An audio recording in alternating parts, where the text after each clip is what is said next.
Perdón por perdón por las fallas, por favor. Señorita No Gracie, se preocupe, doctor. voy Lo a salir y voy a esperamos. retornar, por favor.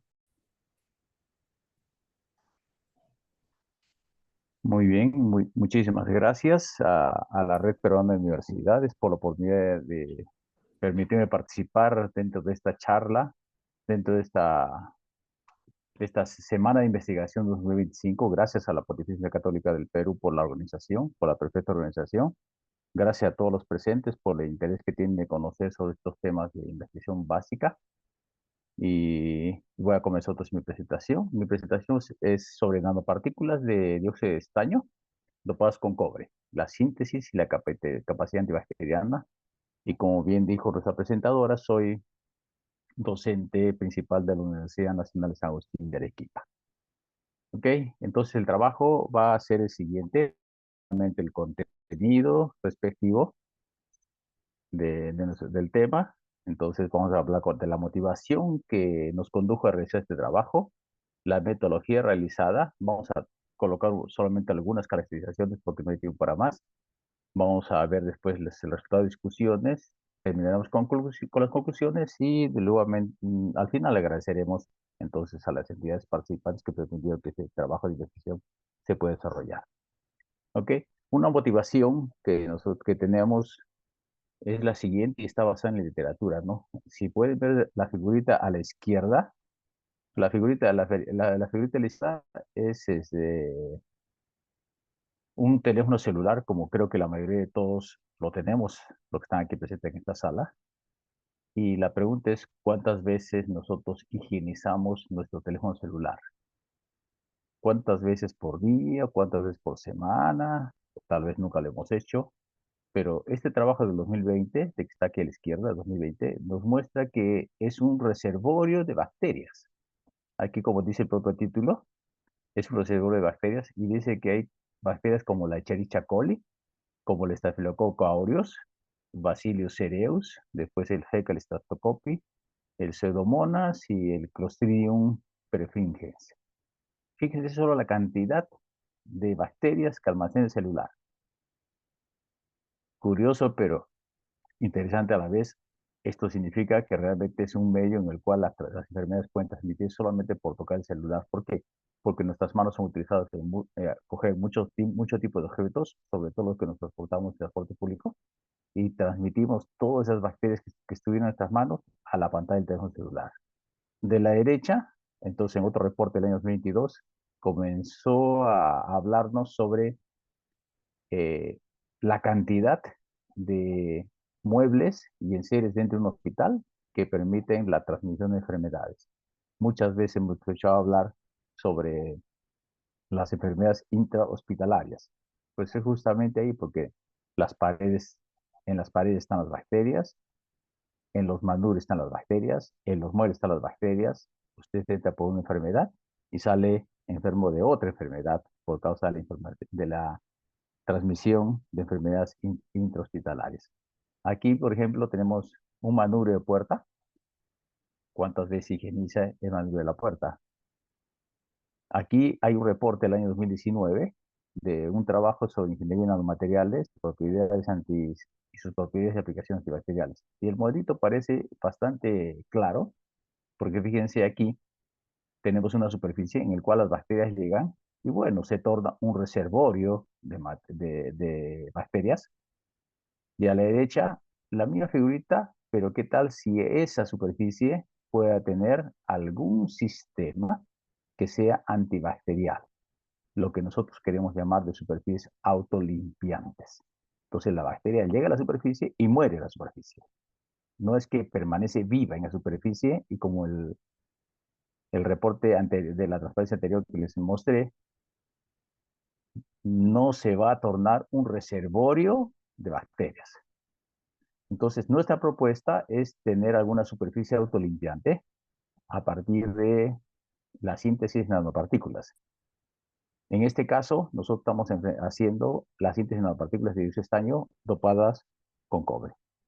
Entonces, ¿de qué se trata? Hay que sintetizar las nanopartículas. Entonces, este es todo un procedimiento químico que necesita ser hecho, desarrollado en un laboratorio. Si bien nosotros somos de física, yo en particular soy especialista en física, pero eso no significa que no tengamos capacidad de poder desarrollar estas partes químicas, porque el área en la cual trabajamos, y imagino que muchos de las presentes también, es ciencia de los materiales. Entonces no pertenece exclusivamente a un área del conocimiento, nos pertenece a todos los que hacemos ciencia de los materiales. Entonces, en el laboratorio que yo dirijo, tenemos a personas que son de física, a personas que son de química, a personas que son de ciencias de ingeniería de materiales, a personas que son de ingeniería química, y todos aquellos que quieran adherirse y que hacen ciencias de los materiales. Entonces, aprendemos a sintetizar nanomateriales. Entonces, este es el método de Pecchini y comienza con la preparación de citrato de estaño. Entonces, para eso tenemos el cloruro de estaño hidratado, que lo mezclamos con ácido cítrico, lo mezclamos con agua destilada, lo agitamos y durante la agitación le vamos agregando hidróxido de amonio hasta conseguir un pH 3. En ese momento detenemos el proceso, lavamos el contenido y lo secamos en un horno a 60 grados centígrados y durante 24 horas. Polvito como que se muestra en la figura. Siguiente paso es la preparación de la resina. Tomamos este citrato de estaño que está aquí, lo mezclamos en proporciones apropiadas con metileno glicol, con citrato de estaño, lo mezclamos, lo tenemos bajo habitación permanente y le vamos agregando agua ultra pura y lentamente ácido nítrico.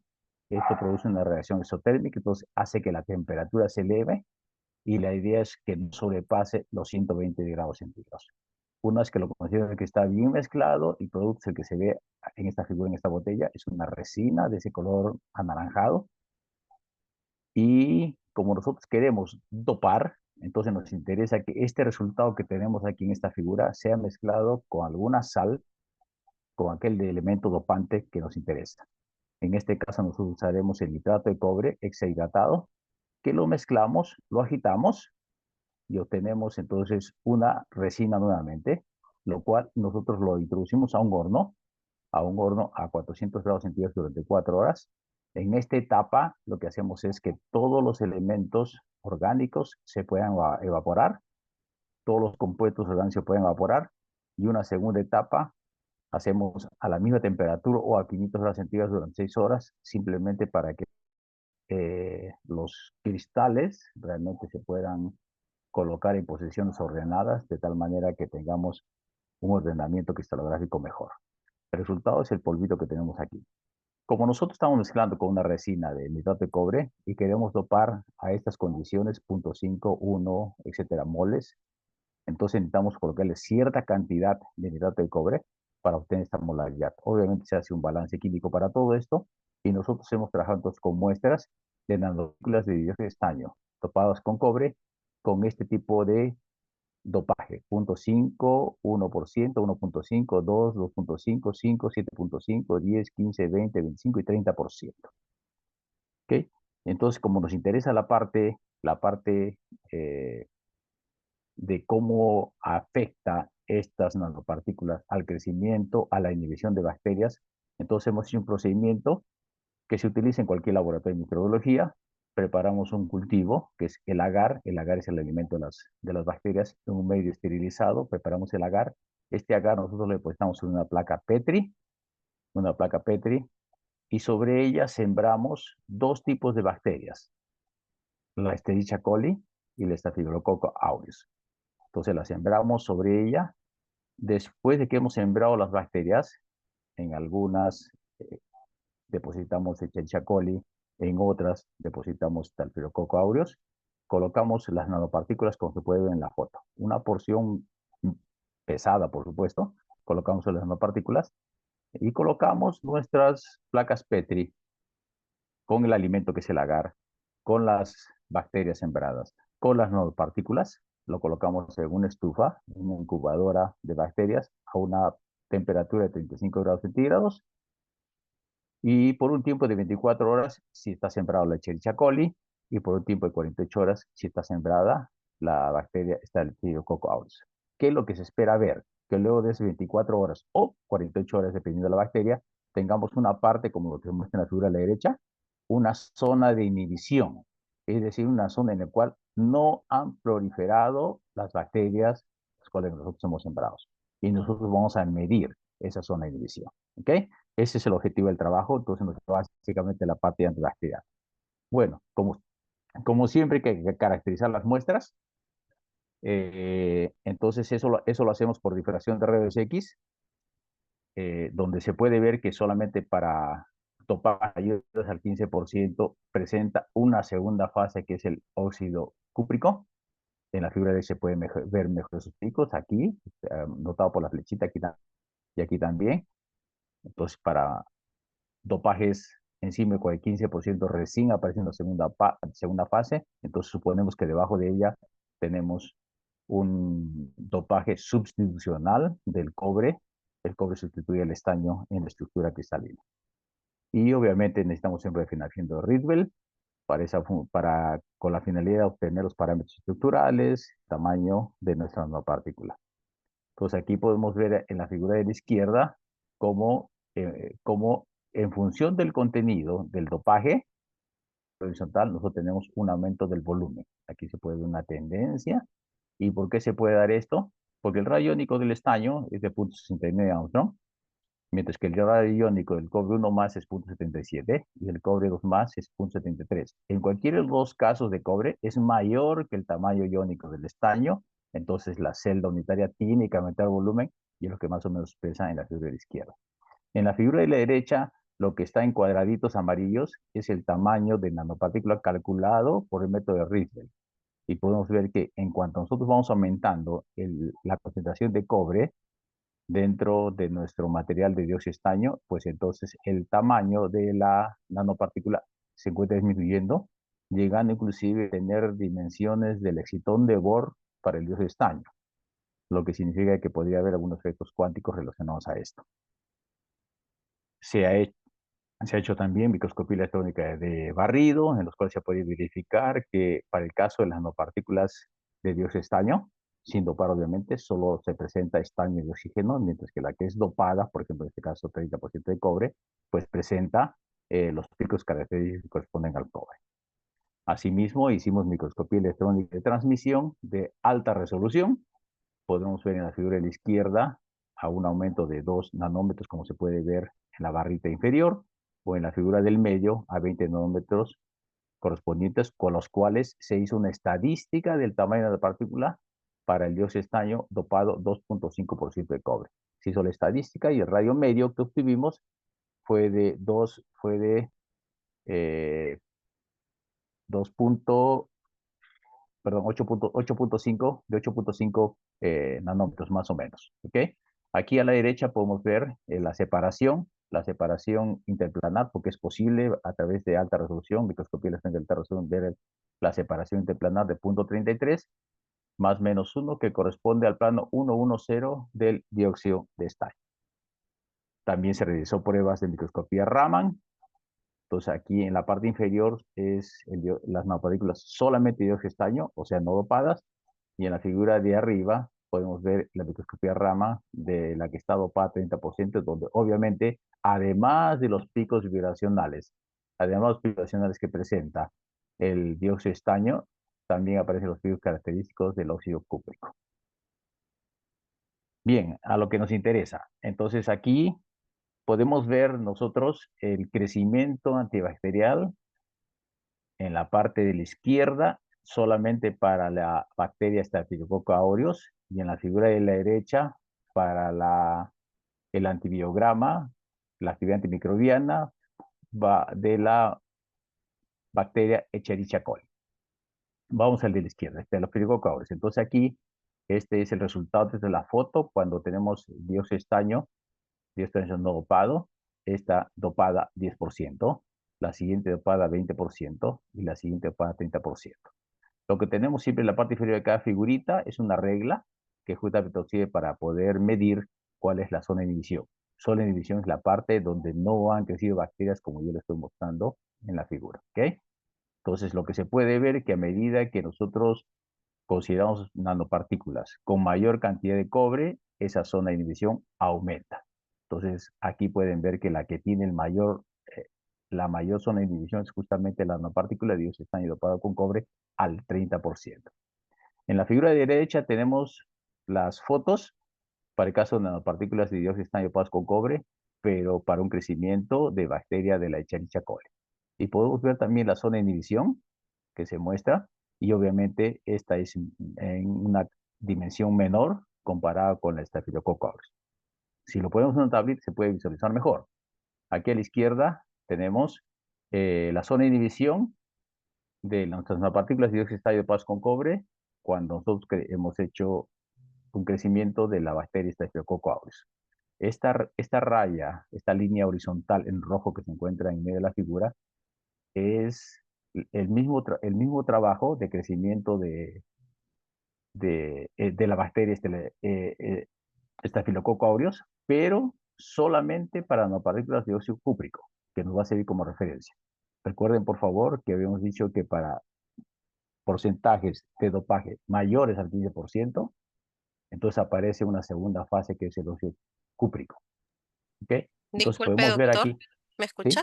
¿Sí? Le quedan 2 minutos para finalizar. Perfecto, ya estoy finalizando.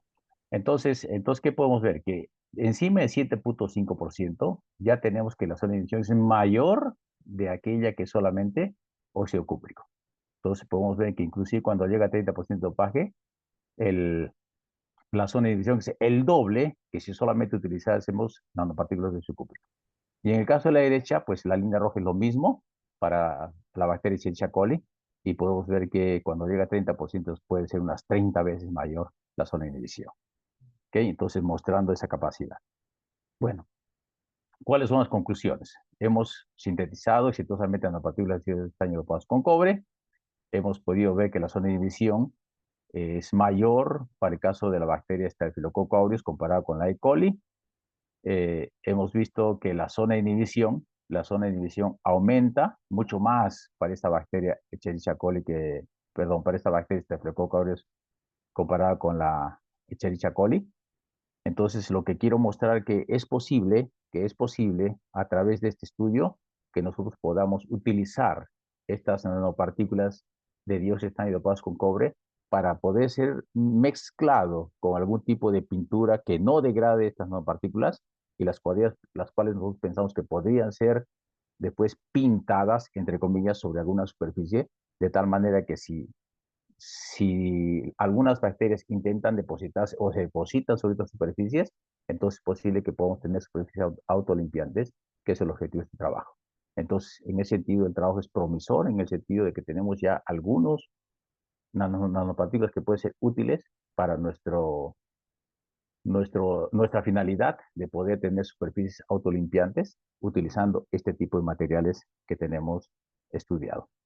Que nuestro agradecimiento a la UNSA a través de Investiga, a través del proyecto IVA IB03-2021, por el financiamiento que nos ha podido dar para la ejecución de este trabajo, y al Laboratorio de Películas del Gas y Nanomateriales de la Escuela Profesora de Física de la UNSA, porque nos ha permitido hacer uso de las instalaciones de los equipos que tenemos a disposición para culminar esta investigación. Las referencias y agradecer a todos ustedes por la atención prestada. Muchas gracias, doctor Pacheco, por su excelente exposición. Lo invitamos a esperar al final para las preguntas, si es que las hubiera. De acuerdo, gracias. Por favor, ¿podría dejar de presentar? Sí, Gracias.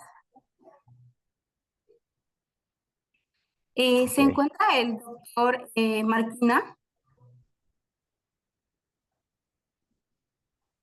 Buenas tardes, ¿sí? ¿Me escuchan? Sí, doctor. Para que continúe con la exposición usted, o todavía tiene fallas técnicas, o todavía no está disponible. Vamos a avanzar, por favor. Vamos a empezar. Ok, doctor.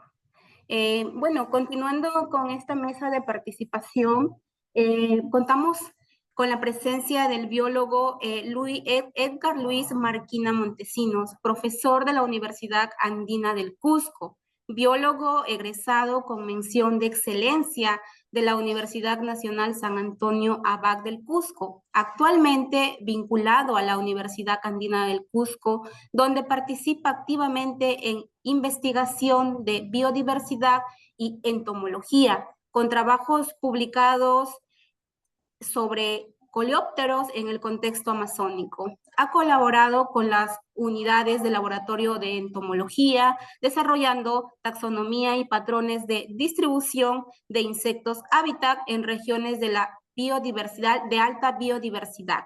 El docente expondrá el tema efectos de las perturbaciones humanas y las condiciones climáticas sobre la biodiversidad de la reserva de la biosfera del Manu. Adelante, profesor Marquina. Puede dar inicio a su ponencia y le recuerdo que el tiempo de exposición es de 15 minutos. Muchas gracias nuevamente, gracias por la invitación. En el día de hoy quiero compartirles avances e información general que venimos desarrollando en el marco de este proyecto, efecto de las perturbaciones humanas y las condiciones climáticas sobre la biodiversidad en la Reserva de Biosfera del Manu, que es un proyecto compartido entre la Universidad Andina del Cusco y CRES Foundation for Manu, que en realidad es la institución a la que estoy vinculado en el marco de este proyecto. Sin embargo, soy parte o represento, o bueno, tomo parte también del Instituto Científico al asumir el liderazgo al Instituto Científico de la Universidad Andina al asumir el liderazgo de este proyecto. Entonces, bueno, este proyecto empezó en febrero del 2024 y estamos camino al cierre, aunque precisamente hemos hablado hace poco de una ampliación temporal para asegurar un poco el cumplimiento de los indicadores que nos exige la universidad. Tenemos unos meses más por delante y el proyecto estaba conformado por 4 investigadores de la institución Crédito Foundation for Manu y 2 investigadores docentes de la Universidad Andina del Cusco, 4 tesistas de la Universidad Andina del Cusco, un tesista de la Universidad San Antonio Abad del Cusco, más un equipo significativo de colaboradores que han estado apoyándonos de diferentes maneras en el desarrollo del proyecto que tiene como entregables o hitos los que ven al final de la presentación. Pero bueno, más allá de la parte administrativa y general del proyecto, el enfoque o la necesidad de hacer este estudio basa o tiene sus orígenes y su pilar en la vasta biodiversidad que tiene nuestro país, ¿no? Es un gran laboratorio de extremo a extremo y la biodiversidad que alberga en diferentes escalas, ¿no? La diversidad en una escala genética, la diversidad de especies, la diversidad de ecosistemas y paisajes que tiene. A eso hay que sumarle pues el amplio uso de usos y costumbres que existen relacionados a la biodiversidad en nuestro país. Entonces, teniendo un patrimonio tan grande, teniendo toda esta riqueza a disposición y y en custodia y en manejo y en buen recaudo de nuestras áreas naturales protegidas, donde por ejemplo hemos conducido este proyecto, es muy importante entender que aún así está sujeta a algunas amenazas, ¿no? Y algunas amenazas que pueden ser pues factores internos o que pueden poner en riesgo alguna parte de esta gran biodiversidad, ¿no? Por ejemplo, las propias interacciones que existen dentro de los grupos de animales o de plantas que en un escenario concreto o específico podrían mermar las poblaciones más allá de lo normal, digamos, ¿no? De la regulación normal que puede ejercer un predador sobre su presa de una manera convencional, ¿no? O en una particularidad después de un factor que no tiene que ver con la competencia o las interrelaciones tróficas, puede existir, pues, yo que sé, algún factor climático, una inundación, un incendio forestal, algo que pueda ser mucho más agravante que estos factores intrínsecos, es decir, las competencias o las relaciones interespecíficas o intraespecíficas puedan dar lugar a una merma en las poblaciones, ¿no? Entonces, estos son factores propios de la naturaleza, pero que sin embargo son necesarios entender y comprender Y hay algo que probablemente les mostremos, ahora de una manera muy general les mostraremos en relación a algún grupo de aves que precisamente aborda algo de esto dentro de los avances que tenemos del estudio. Y de otro lado también la amenaza por factores externos causados por el hombre, ¿no? Que también tenemos un ejemplo que vamos a comentar ahora. Y en este caso, una de las principales amenazas que tenemos y que existe en la Amazonía es el cambio de uso de suelo, reconversión de los bosques en áreas de cultivo u otros fines, ¿no?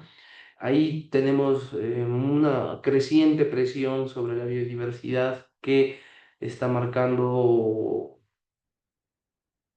significativamente riesgos que no sé si estamos atendiendo de una manera muy ágil desde los esfuerzos de conservación alrededor de las áreas naturales protegidas, no solamente dentro. Entonces, en ese contexto nos hemos propuesto estudiar estos efectos de las perturbaciones sobre todo de origen humano, y las condiciones climáticas sobre las aves, mamíferos, mariposas, anfibios y reptiles, ¿no?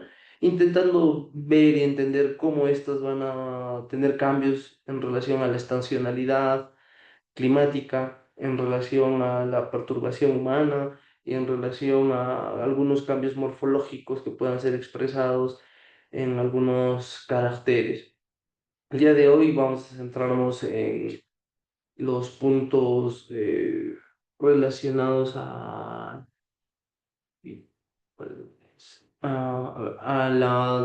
la variación entre las condiciones climáticas y y las comunidades internamente y la composición de las comunidades. Ahí es donde vamos a poner algo de énfasis el día de hoy para mostrarles los avances que tenemos. Bueno, hemos estado desarrollando ya bastante investigación.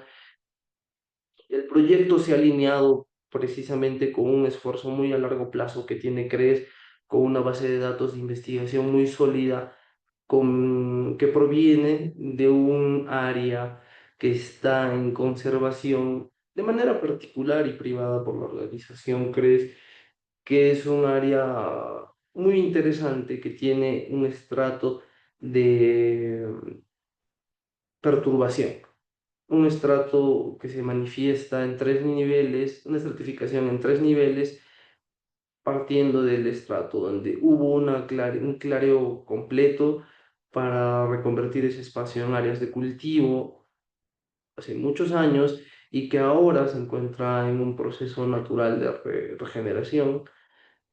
Y en el otro extremo, un área donde la tala fue selectiva y no se hizo una reconversión a tierras de cultivo. Sin embargo, se pudieron extraer forestales grandes e importantes que marcaron un efecto sobre ese espacio y ese territorio, ¿no? Y en el medio hay una zona de transición entre las dos etapas que fue más clareada que la primera. Y claro, también se sacaron estos árboles, los forestales grandes, y sin embargo quedaron algunos de mediano fuste o de mediana importancia para el paisaje y el ecosistema, ¿no? Todo esto dentro de la reserva de biosfera del Manu, lo cual le da un valor muy importante y agregado, ya que los niveles de diversidad en esta área son sumamente importantes e interesantes de analizar. Así es que, por ejemplo, una de las primeras partes de este proyecto, ya en un artículo publicado, tenemos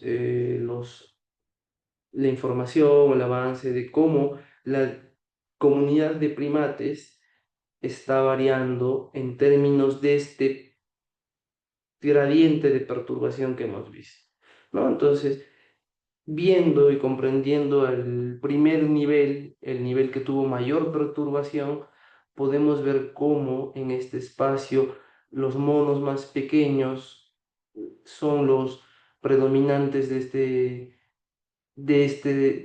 esta unidad de muestreo que hemos tenido, a diferencia del otro extremo que está completamente dominado por los monos más grandes, que en este caso serían, por ejemplo, el mono maquizapa y el mono choro, ¿no? Entonces, teniendo estos, uy, perdón, teniendo estos, eh, teniendo precisamente esta diferencia, podemos entender cómo estas comunidades se van diferenciando en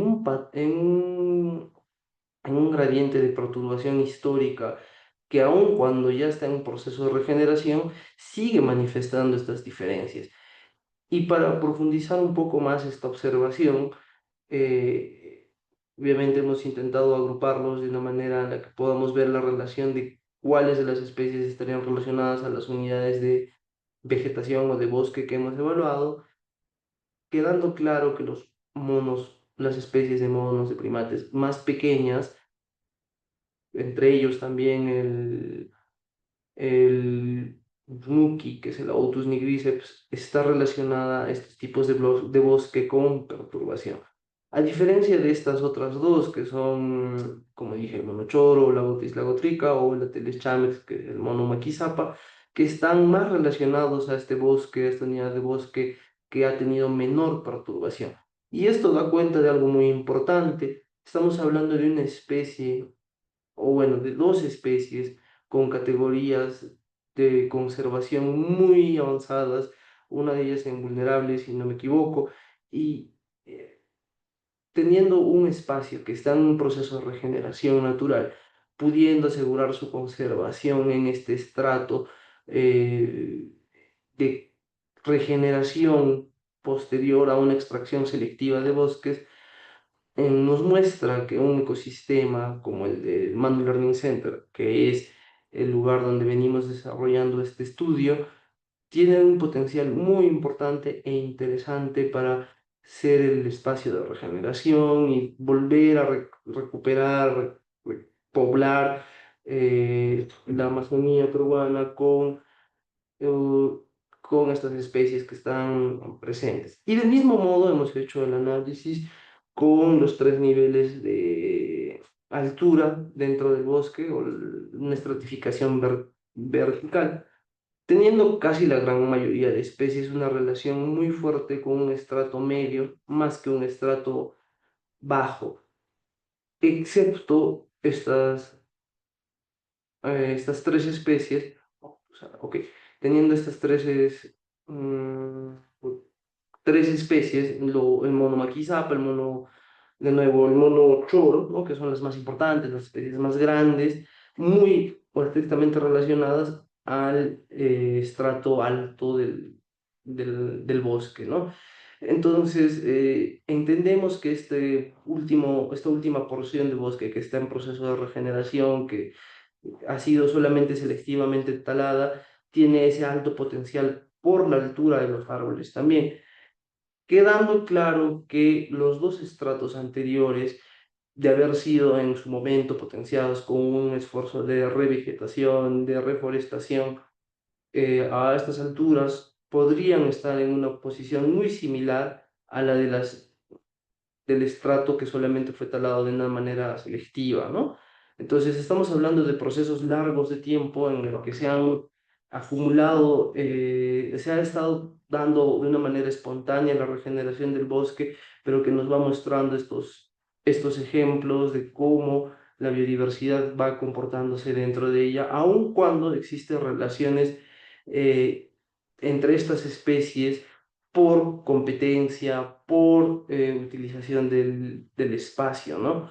En el caso de estas especies, de todos los primates, solamente tenemos a una especie que tiene pues, el comportamiento en horario diferente, que sería el Aotusara, que es el Musmuki.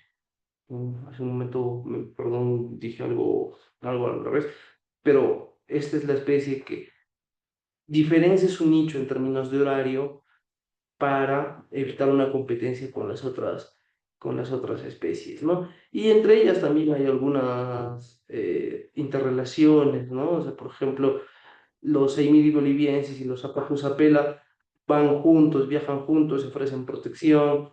En este caso de los Zapajusapela sobre los Eimiri boliviensis, y los Eimiri boliviensis en la cantidad que van y con lo ruidoso que son, van generando también algo de protección indirecta sobre la otra especie, ya que pueden ir ahuyentando a otros individuos, ¿no? Entonces hay un comportamiento bien interesante que se observa en los dos, que está marcadamente presente en los dos primeros estratos, como algo dominante y común de ver en el interior del bosque, y lo hemos visto en muchos momentos durante las evaluaciones que hemos realizado.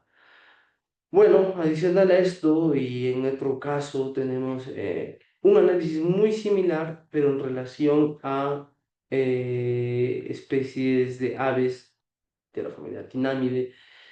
Todas ellas son aves que tienen el vuelo limitado y que en realidad son principalmente usuarios del sotobosque, ¿no? Entonces, y en este caso hemos hecho un análisis igual para ver cómo están comportándose y cómo van respondiendo a la perturbación histórica que existe en el mismo gradiente que venimos conversando. A diferencia en el caso anterior, la especie dominante sigue siendo la misma, ¿no? Tenemos a la misma especie dominando en los tres estratos y de una manera casi homogénea, con valores muy similares, lo cual es interesante ver cómo los gremios se mantienen en este caso más bien muy parecidos entre sí, y los menos dominantes, como por ejemplo Cryptorellus variegatus, es una de las especies menos representativas en cada uno de los estratos.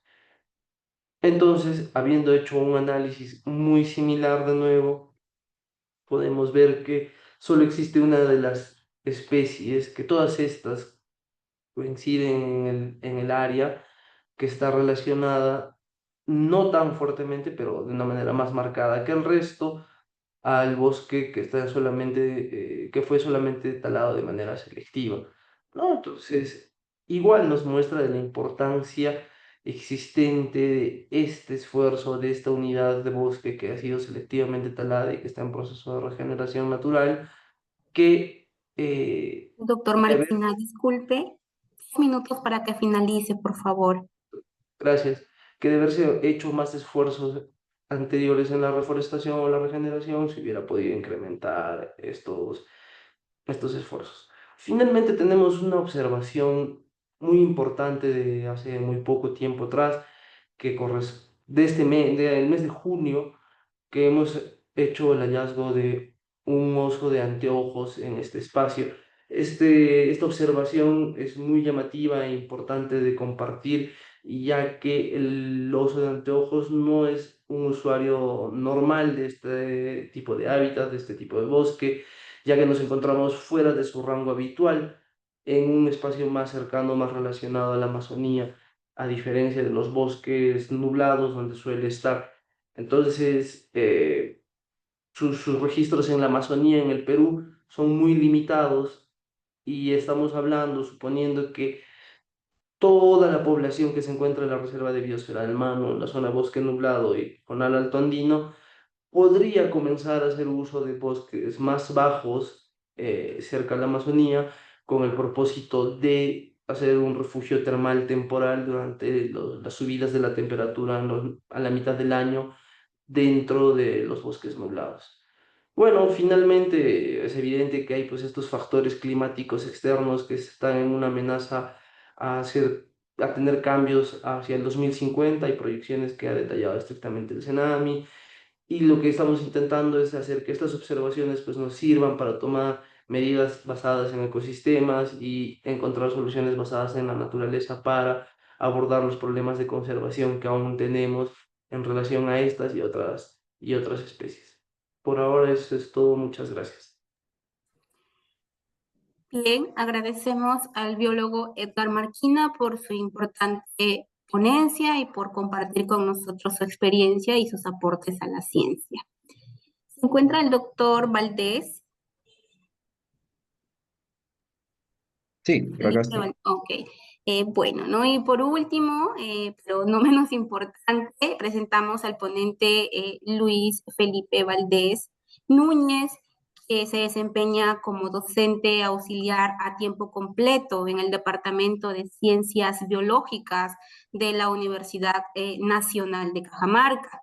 Es microbiólogo con máster en tecnología medioambiental por la Universidad de Vigo de España.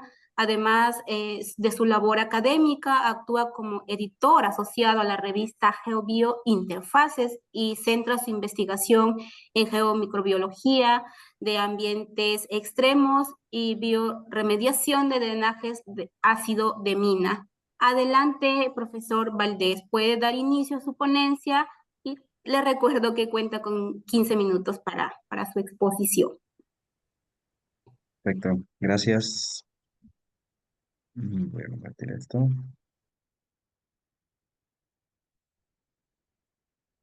Agradeceré me indiquen si es posible visualizarlo. Sí, ya se visualiza. Perfecto. Bien, buenas tardes con todos. En primer lugar, agradecer a la Red Peruana de Universidades, el comité de la RPU por la invitación, así también al Vicerrectorado de Investigación de la Universidad Nacional de Cajamarca por permitir compartir esta investigación con ustedes. Bueno, ya ha sido realizada y bueno, ahora nos encontramos en el proceso ya de difundir los resultados mediante una publicación.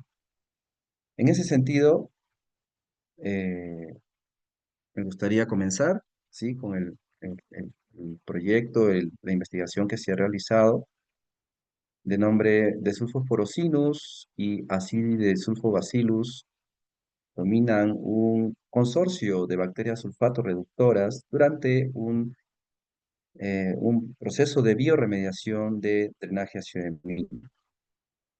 Este proyecto en su momento ha sido financiado por Prociencia y ha tenido colaboración tanto aquí en Perú con la Universidad Nacional de Cajamarca, así como con la Universidad de Tübingen y en Alemania. Bien, para esta presentación vamos a ver un poco el problema, vamos a también a fijar el objetivo y por supuesto vamos a revelar datos sobre la metodología, así como los resultados y discusión del proyecto. Bien, me gustaría empezar por el problema exactamente. Ya lo he mencionado en el título, el drenaje ácido de mina. El drenaje ácido de mina es, pues, hoy mismo un gran problema ambiental y, pues, considerando los problemas que tenemos en nuestro planeta, está en segundo lugar tan solo luego del calentamiento global. O sea, es un problema bastante álgido y, por supuesto, merece atención. Pero es importante saber cómo este drenaje ácido de mina se genera, ¿no? Todo comienza con la oxidación de compuestos minerales como estos sulfuros metálicos que tienen hierro y azufre, conocido como pirita, es uno de los elementos más abundantes en la corteza terrestre. Y bueno, esta oxidación primero es química, este proceso de generación todavía es abiótico y bueno, genera subproductos como allí vemos el hierro, sulfatos y bueno, metales diversos también. En este proceso también se va generando, se va liberando protones, lo que infiere pues que se produzca o se disminuya el pH del medio. Estos productos vuelven a oxidarse por acción abiótica también y bueno, continúa un proceso hasta que el efecto buffer del mismo ambiente pues ya se termina y el pH del medio disminuye drásticamente hasta niveles como, por ejemplo, valores de 3. Esto permite luego que ingresen microorganismos acidofílicos, es decir, la definición de acidófilos vendría a ser que em, es un organismo que normalmente vive un pH de menor a 5 cómodamente, sin ningún problema, pero también están esos acidofílicos extremos que suelen vivir en pHs menores a 3. Entonces aquí entran estos microbios a comenzar, digamos, a acelerar las reacciones de oxidación y reducción, por ejemplo, del hierro, y estos productos a su vez oxidan más todavía la pirita y por lo tanto produciendo ya lo que se conoce como el drenaje ácido de mina. Lo que en las imágenes podemos ver, por ejemplo, que evidenciamos pues que son soluciones cargadas de metales, cargadas de sulfatos y también tienen una alta acidez, un bajo pH, ¿no? Estamos hablando de menor a 3, incluso de 1, dependiendo de cuán antiguo sea pues el AMD generado, ¿no?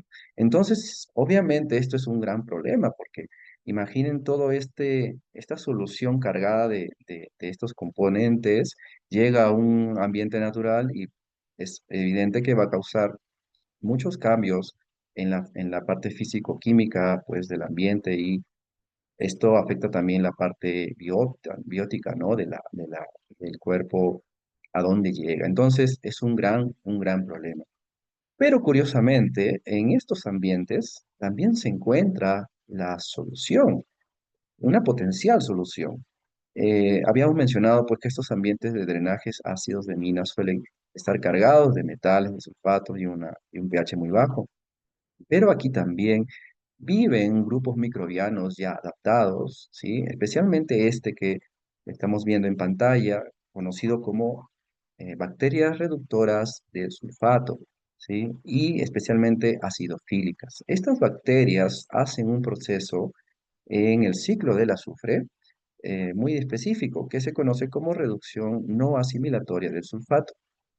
Y lo que hacen es transformar el sulfato a sulfuro.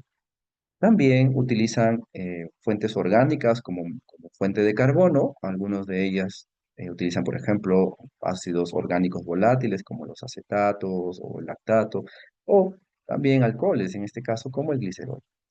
Esto a su vez produce iones bicarbonato y también en algunos casos algunos intermediarios o residuos como acetatos, ¿sí? Entonces, esto es interesante porque de esta manera, nosotros podríamos aplicar estas bacterias para solucionar un potencial problema con el drenaje ácido de mina.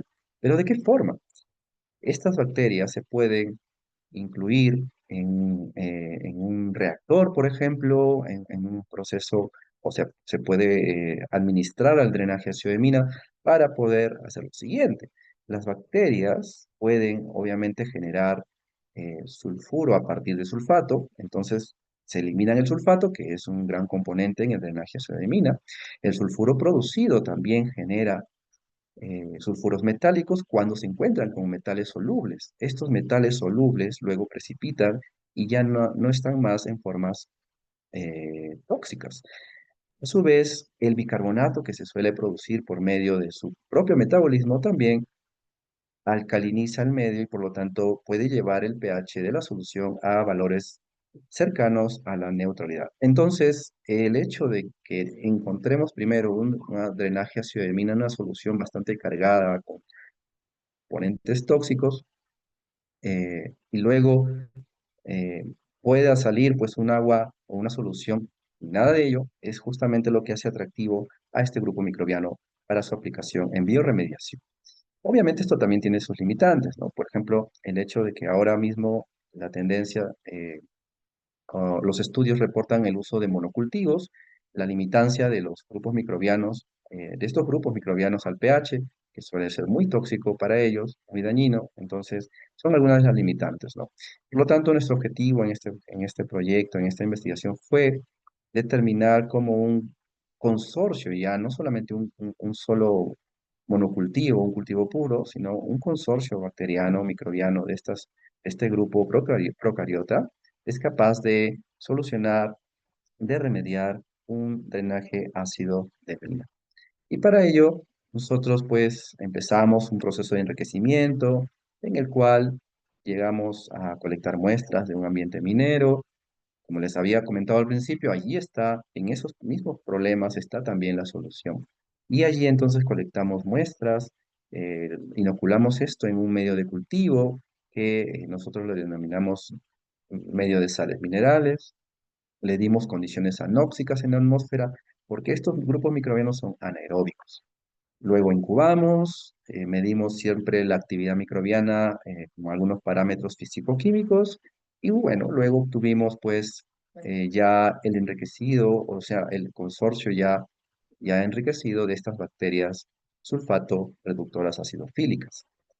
Claro está que para tener un consorcio más robusto, este proceso lo hemos repetido varias veces, de tres a más, incluso en el que hemos hecho lo mismo, pero con el fin de hacer más robusto el consorcio. Ahora, em, esto lo hemos aplicado luego ya en un ensayo de remediación. Y bueno, en el ensayo de remediación hemos preparado nosotros un drenaje ácido de mina sintético simulando condiciones de uno real. Y bueno, le hemos colocado pues metales, por ejemplo, en su mayoría están estos en mayor concentración, por ejemplo, el hierro, el aluminio y el zinc. 40 milimoles de hierro, para que tengan una idea, es algo de 2000 a casi 3000 miligramos por litro, ¿no? Es súper alto. Y bueno, aluminio 5 milimoles es algo o más de 100 miligramos por litro, y de zinc 4 milimoles es más de 200 miligramos por litro. Si nos vamos a las normativas, pues estos valores sobrepasan por mucho los valores normales, ¿no? Permitidos quizás en cuerpos naturales. Entonces, aquí en este drenaje ácido de mina, que nosotros le llamamos AMD o medio AMD, tenía un pH inicial de 2,9. Y bueno, le pusimos estos metales, hay otros metales en menor cantidad que se puede apreciar ahí también en la imagen. Y luego le colocamos pues a estos organismos que hemos enriquecido, ¿no? Las bacterias sulfato reductoras en forma de consorcio. A ese proceso nosotros le llamamos bioaumentación. Y luego le administramos también fuentes de carbono para que estas bacterias o estos consorcios puedan funcionar sin ningún problema. A esto le llamamos bioestimulación. El proceso duró 160 días, inoculamos 3 veces en 3 periodos definidos y bueno, realizamos varios análisis. Para resumir, algunos de ellos químicos, pH, RP, sulfuros y también mineralógicos, XRD, también análisis de microscopía electrónica, de barrido, para ver también, ¿no? La composición, ¿no? de estos minerales que por allí se han ido generando. Y bueno, luego también vimos algunos análisis moleculares que tenían que ver con la cuantificación de algunos genes, comunidades microbianas y también metagenómica. Entonces, aquí en esta imagen ustedes pueden ver cómo se genera el consorcio. Al principio estamos viendo de que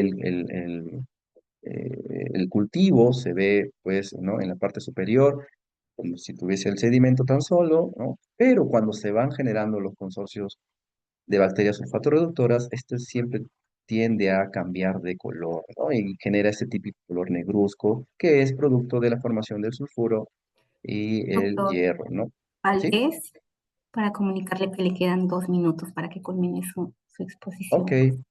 gracias. Esto nos lleva a lo siguiente, ¿no? Que luego de aplicar ya, una vez obtenido estos consorcios, hemos aplicado ya en fases, ¿no? Como les comentaba, y hemos notado la presencia, pues, de estos grupos microbianos, especialmente de dos de ellos, que son bacterias sulfato reductoras acidofílicas, entre ellas el desulfoporosinus y acididesulfobacillus. En cada una de las etapas que se manejaron en el experimento, vimos cómo ellas cambiaban en composición, en porcentaje de abundancia, y a su vez tenía que ver mucho con los cambios también físico-químicos y la remoción de metales.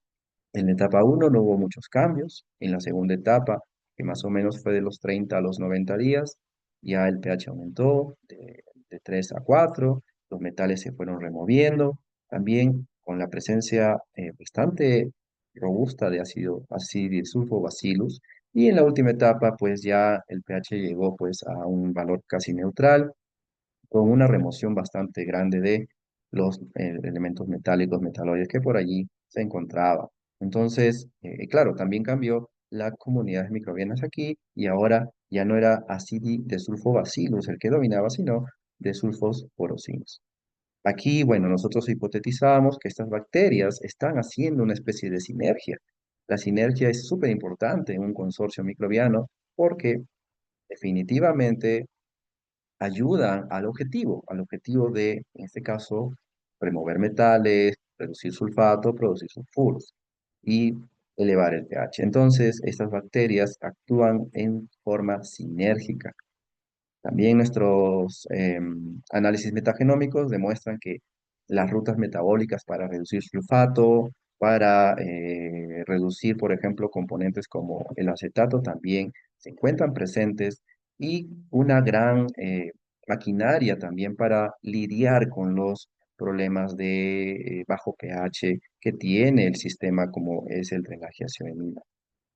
También encontramos algunos minerales, mayormente en formas amorfas, y bueno, algunos como estos glóbulos que se ven a la mano izquierda, que son minerales de aluminio, y también esto que fue súper interesante encontrar, lo que no conocemos como incrustación celular, ¿no? Que son básicamente, parecen bacterias fosilizadas, pero aún no se sabe realmente si eso es beneficioso o perjudicial para este tipo de bacterias. Entonces, nosotros concluimos que realmente las bacterias en forma de consorcios microbianos sí son súper importantes para un proceso de remediación. Desplazaríamos de esta forma que el uso de monocultivos pues ya no es tan útil y de esta manera nosotros apoyamos el hecho de encontrar o de utilizar estos grupos microbianos en los procesos de remediación. Ya por muchas formas, por muchas razones, el sinergismo, la remoción de compuestos tóxicos que por ahí son subproductos de los otros microbios que les puede servir a otros grupos microbianos y la tolerancia, por supuesto, al estrés. Bueno, eso era todo. Muchas gracias y bueno, esto es mi información personal en caso tengan alguna duda luego. Gracias. Muchas gracias, ponente Luis Valdés, por compartir con nosotros sus aportes a la ciencia, ¿no? A continuación, absolveremos las preguntas de nuestros participantes que han escrito en el chat. Si alguien más lo quiere hacer, por favor, está a tiempo. Tengo un momentito para poder leerlas, por favor. Y, doctor Pacheco, ¿se encuentra? ¿Se encuentra el doctor Pacheco? Un momentito, por favor. Un momentito.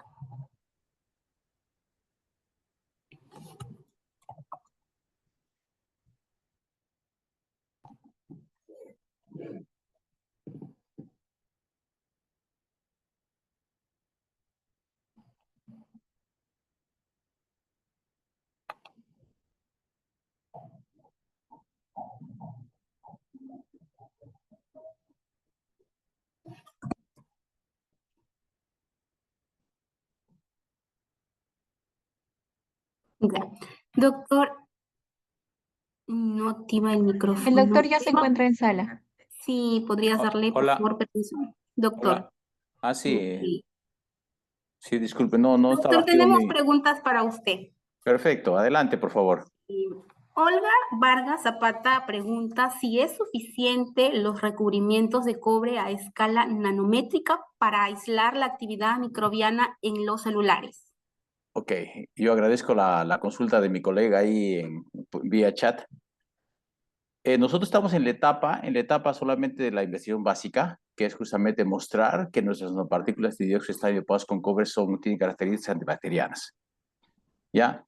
La segunda etapa es justamente mezclar con algún tipo de pintura que no altera las propiedades microbiológicas de nuestras nanopartículas para poder colocarla y poder utilizarlo como un protector en una pantalla celular. Nosotros no hemos llegado todavía a esa etapa, solo estamos en la primera etapa, que es justamente verificar que son antibacterianas, lo cual hemos demostrado. Y nuestra segunda etapa es ahora buscar un elemento o una pintura con lo cual nosotros podemos mezclar estas nanopartículas y poder colocar encima de células o en las paredes y verificar que realmente sus propiedades antibacteriales continúan. Entonces no tenemos todavía reporte a eso, pero vamos camino a eso. Muchas gracias, doctor. Profesor Luis Valdés, ¿podría usted mismo hacerle la pregunta al doctor? He visto que ha colocado su preguntita en el chat. Sí, claro. Muy interesante visitarlo al profesor David. Y bueno, desde el punto de vista microbiológico, justo me interesó por qué la, las partículas ya dopadas de cobre tenían un efecto mayor en un microbio que en otro. No sé si eso ha sido analizado y quisiera, no sé, nos pueda comentar la opinión. Ok, le respondo y muchísimas gracias nuevamente por la pregunta. Sí, nosotros no hemos analizado directamente el efecto, pero sin embargo nos puede revisar un poco la literatura porque la membrana celular de la Escherichia coli tiene otra contextura, tiene ¿qué digo? Está, bueno, por poner términos de materiales, está hecho de otro tipo de materia comparada con la Escherichia coli, perdón, con la Staphylococcus aureus. Entonces su protección alrededor de la bacteria es, digamos, para usar términos físicos, es más gruesa y la acción que tienen las partículas con esta superficie celular es diferente a la que actúa con el Staphylococcus aureus. Entonces, la reacción química que podría producir esta nanopartícula con la superficie celular, con la superficie de esta bacteria, se torna diferente. Y por lo que pude leer e investigar sobre eso, es básicamente basado en esa interacción química entre ese pared celular de la bacteria y nuestras nanopartículas, doctor Valdés. ¿Usted tiene alguna Perfecto. teoría que conozca diferente? No, apoyo lo que menciona porque ciertamente una es gran positiva y la otra es gran negativa. Entonces, Ajá. una y otra tienen diferentes tipos de membranas, estructuras. Unas tienen dobles membranas, como E. coli, y Staphylococcus aureus, pues una diferente, tan solo una. Quizás también puedan haber mecanismos, no sé, de tolerancia, ¿no? De resistencia a ese componente metálico, ¿no? Es, Quizás es, hay es, mayores, ¿no? Eso es verdad. Y yo creo que este asunto, como yo había mencionado al inicio de esta charla, es un asunto interdisciplinario, porque es ciencia de los materiales. Entonces, abarca una serie de campos del conocimiento. Nosotros hacemos una parte, otros hacen otra parte y otros conocen más que nosotros. Yo soy físico de profesión, por ejemplo, ¿no? Y estamos entrando al mundo de la microbiología y yo lo he escuchado a usted atentamente su charla y me parece que usted es el experto en esa área antibacteriana. ¿Qué tal? Que sería interesante que pudiéramos encontrarnos en un futuro y hacer trabajos conjuntos y creo que para eso sirve justo estas reuniones de la RPU, para conocernos a nivel nacional y poder hacer grupos interdisciplinarios que nos apoyen juntamente resolviendo problemas que nos ayudan que ayudan a nuestro Perú. Totalmente de acuerdo y muchas gracias por A su usted. respuesta. Gracias. Gracias, doctores. ¿Alguna otra pregunta que desean hacer, por favor? A ver, déjenme revisar el chat. No tengo ninguna otra pregunta en el chat. Bueno, ¿no? Con esto nos hemos llegado al final de esta interesante mesa de investigación sobre Ciencias Naturales 3. Agradecemos a nuestros ponentes, Edgar Luis Marquina Montesinos, David Gregorio Pacheco Salazar y Luis Felipe Valdés Núñez, ¿no? También agradecemos al público por su atención y acompañarnos en esta jornada. Con esto damos por concluida esta sesión e invitamos a todos a continuar participando en las demás actividades de la sexta semana de la investigación de la Red Peruana de Universidades. Muchas gracias, que tengan un lindo día. Muchas gracias.